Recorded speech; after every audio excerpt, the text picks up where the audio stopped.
The new Hormuz Model, the Combined Naval Force System, by Youngsu Kenneth Park, PhD.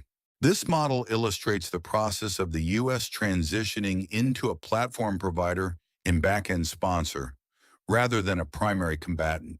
It demonstrates how global peace and order can be maintained even after the U.S. relinquishes its role as the world police.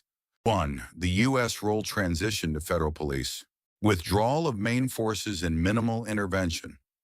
The U.S. pulls back its carrier strike groups that were almost permanently stationed in Hormuz, practicing an over-the-horizon strategy where it intervenes only when absolutely necessary. The cleaner unit.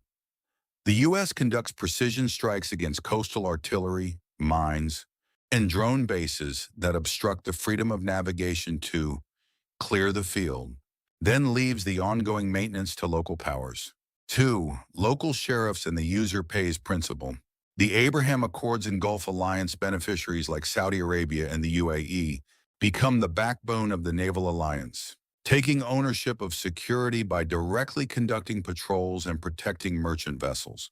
Involvement of oil importers, Korea, Japan, Europe, based on the logic that those who use the energy must pay for its security. These nations are required to dispatch warships or share the operational costs of the combined fleet. South Korea's role beyond direct troop deployment.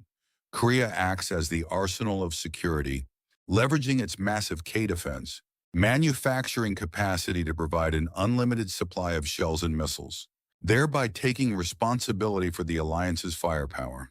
3. Geopolitical realignment, inclusion and isolation. Co-opting Russia. By offering the bold condition of lifting economic sanctions, the U.S. brings the Russian Navy into this new order. This is a high-level move to isolate Iran, while bringing Russia in as a manager of a West-led order. While Russia once viewed NATO's eastward expansion as a mortal threat, the passive and inactive NATO is no longer the primary concern. Rather, Russia's regime's survival through U.S. cooperation has become a greater priority. Ukrainian participation, inviting the Ukrainian Navy, recognizes them as a legitimate global security partner and allows them to gain experience while facilitating constructive dialogue with Russia. The exclusion of China. China is thoroughly alienated from this new order. This will make China to realize that there are better ways to secure supply lines than wolf warrior diplomacy.